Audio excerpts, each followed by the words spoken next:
बच्चों, आज हम संस्कृत पाठ्य पुस्तक का जो प्रथम पाठ है 10वीं कक्षा का,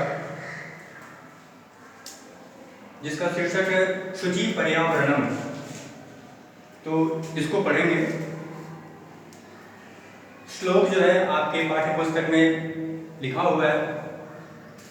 उस श्लोक का सबसे पहले हम लोग अन्वय करेंगे और अन्वय करने के बाद में उसके अर्थ सहित व्याख्या किए जाएंगे।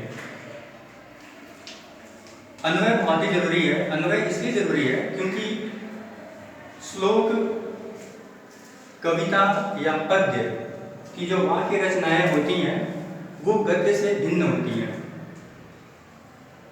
तो उसकी लय के अनुसार उसको लिखा जाता है।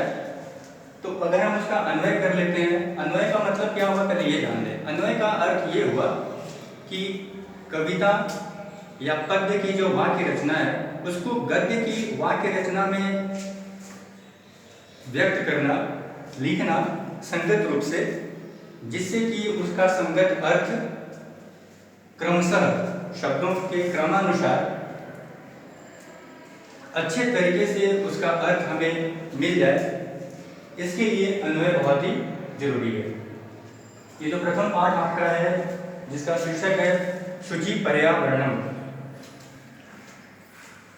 आधुनिक कवि, आधुनिक संस्कृत के जो कवि हैं जिनका नाम है हरिदत्त शर्मा, तो हरिदत्त शर्मा जी के रचना संग्रह जिसका नाम है लसल लतिका से लिया गया है। उसमें यह पाठ संकलित है और इसमें जो आज की दुनिया, आधुनिक दुनिया में जो मशीनी दुनिया है, जो यंत्रों से भरी हुई है, कल कारखाने, गाड़ियों, वाहनों से जो भरी हुई दुनिया है, जिससे आम जन त्रस्त है। लोगों को शांति चाहिए, लोगों को प्राकृतिक परिवेश, प्राकृतिक वातावरण चाहिए। नदियों के बहने की कलकल की आवाज़, चिड़ियों की चहचहाने की आवाज़, निर्झर के गिरने की आवाज़, जो हमारे मन को सुखद लगता है।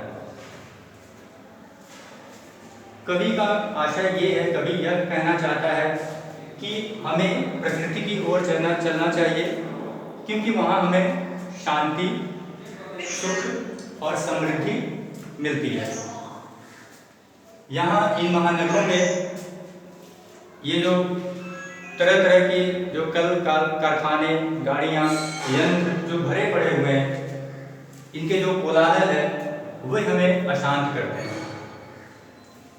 तो इसी पर प्रकाश डाला गया है इस पद्य रचना में, जिसका शीर्षक है शुचि पर्यावरणम।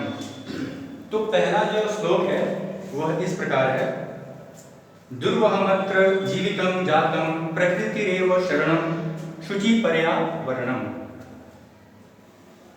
महानगर मध्ये चलदनिशं कालायास चक्रम मनः शोषयत तनु पेशयत भ्रमति सदो वक्रम। दूरदान्ते रदर्शनैर्मुनः स्यान्यैव जन ग्रसनम शुचि पर्यावरणम।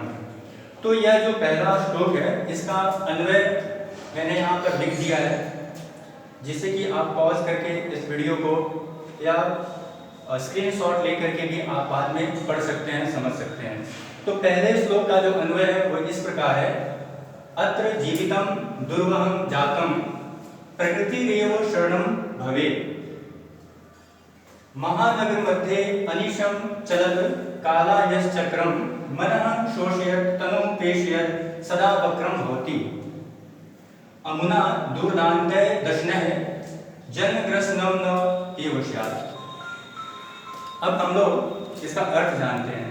अत्र यहाँ, तो यहाँ जीवन दुर्वहम यानी यहाँ जीवन कठिन हो गया है, जीवन जीना बहुत ही मुश्किल हो गया है। कहाँ? शहरों में, महानगरों में। तो यहाँ जिंदगी जीना, जीवन जीना कठिन हो गया है। प्रकृति रेव, देखेंगे यहाँ पे संधि विच्छेद करते हैं अगर इस शब्द का, तो प्रकृति जो एव, तो प्रकृति रेव हो जाता है। तो प्रकृति एव यानी प्रकृति ही शरणम भवे, यानी प्रकृति ही हमें शरण दे सकती है। प्रकृति जो है, प्रकृति ही हमारी शरण है, हमें वहीं जाना चाहिए जहाँ हमें शांति मिलेगी। तो यहाँ जीवन बहुत कठिन हो गया है, प्रकृति ही शरण है। महानगर मध्य अनिशम, यानी महानगर के बीच में, महानगरों में अनिशम, अनिशम मतलब अहर्निशम, अगर विग्रह करते हैं हम लोग इस समस्त पद का, तो अहर्निशम यानी दिन रात। तो महानगर मध्य अनिशम चलत काला यश चक्रम मनः शोषयत तनुपेशयत सता वक्रम भवति, यानी महानगरों में अहर्निशम दिन रात चलता हुआ काला यश चक्र मतलब लोहे का पहिया, लोहे का चक्र। महानगरों में, शहरों में जो गाड़ियां होती हैं उनके जो चक्के होते हैं वो लोहे के बने होते हैं।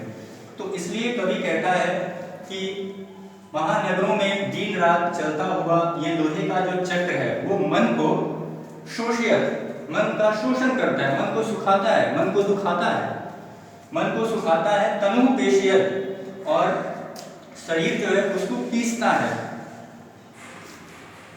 शरीर जो है, भीड़ बढ़ रही है शहरों में, गाड़ियों की आवाज आ रही है, तो इससे हमारा जो मन है वो सूख रहा है, मन जो है वो दुखी हो रहा है, शरीर जो है वो पीस रहा है, सदा वक्रम भवति। और इस तरह से दिन रात चलता हुआ ये जो लोहे का पहिया है, चक्र है, ये मन को सुखाता हुआ, शरीर को पीसता हुआ सदा टेढ़ा घूमते रहता है, यानी सदा वो गोल गोल घूमते रहता है। आगे है अमुना। अमुना का मतलब क्या है?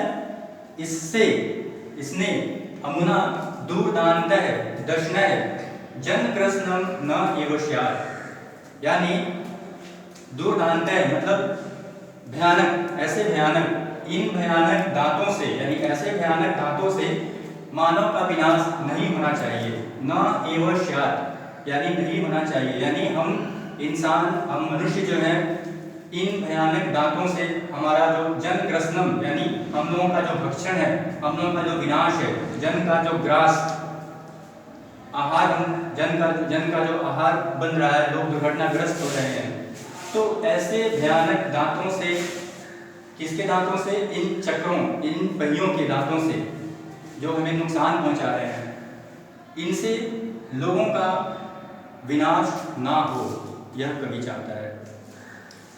अब हम लोग चलते हैं दूसरे श्लोक की तरफ। जो दूसरा श्लोक है इस पाठ का, शुचि पर्यावरण का, और फिर यहाँ पे देखेंगे हम लोग लिखा हुआ है श्लोक में शुचि पर्यावरण, इसलिए पर्यावरण जो है वह शुद्ध हो, पवित्र हो, जिससे मन को शांति मिले।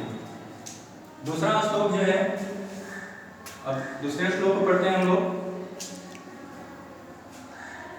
कज्जल मलिनम धूमम मुंचति शत शक्तियानम वाष्पयानमाला संधावती विक्रन्ति ध्वानम यानानां पंक्तयो हनन्तः कठिनं संसरणं शुचि पर्यावरणम। इसका भी अन्वय मैंने यहाँ लिखा है, जिससे कि आप फिर से समझ सकें दूसरे श्लोक का जो अन्वय है वो क्या है। अन्वय इसलिए जरूरी है क्योंकि तो शब्दों का क्रम किस प्रकार सजाया जा सकता है, शब्दों को जो श्लोक में आए हुए हैं, जिससे कि उसका शाब्दिक अर्थ अच्छे से हमें मिल जाए। और ये आपकी जो परीक्षाएं होती हैं, उन परीक्षाओं में भी ये ऐसे आपको रिक्त स्थानों की पूर्ति करके दिया हुआ रहेगा, उसको आपको भरना पड़ता है, तो ये जरूरी है। तो दूसरे श्लोक का जो अन्वय मैंने यहाँ लिखा है वो ये है, शत शक्तियानम कज्जल मलिनम धूमम मुंचति ध्वानम वितरन्ति वाष्पयानमाला संधावती ही यानानाम अनन्तः पंक्तयो संसरणम कठिनम। अब इसका हम लोग अर्थ जानते हैं।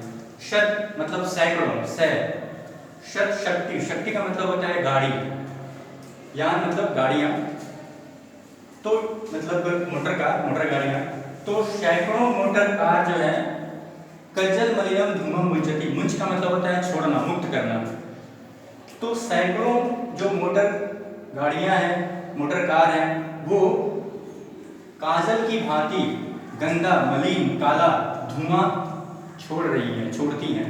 यानी जो गाड़ियां चल रही हैं, सैकड़ों की संख्या में जो सड़कों पे, मार्गों पे जो गाड़ियां चल रही हैं, जो यान चल रहे हैं, उससे काला धुआं गंदा धुआं छूट रहा है, निकल रहा है इस शुद्ध वातावरण में। ध्वानम वितरन्ति वाष्पयानमाला संभावती। वाष्पयानमाला यहाँ पर रेलगाड़ी के लिए लिखा गया है। ध्वानम मतलब ध्वनि को, वितरन्ति मतलब फैलाती है, विस्तार करती है। तो इस तरह से जो कोलाहल है, शोर है, कोलाहल को बिखेरती हुई, फैलाती हुई जो रेलगाड़ी की पंक्ति है वो दौड़ी जा रही है, वो दौड़ती है, दौड़ रही है। ही मतलब इसलिए, ही याना नाम अनंता पंकयो संसरणम कठिनम। और इस तरह से दौड़ती हुई गाड़ियां, अनंता मतलब अनगिनत, बहुत सारे, जिसका अंत ना हो। तो इसलिए ये जो गाड़ियां जो अनंत पंक्तियों में जो चली जा रही है, उसमें चलना बहुत कठिन है। तो ये दो श्लोक का हम लोगों ने अर्थ जाना इस पाठ परिचय के साथ। आगे के जो श्लोक हैं उनके बारे में फिर अगले वीडियो में आपको पढ़ाया जाएगा।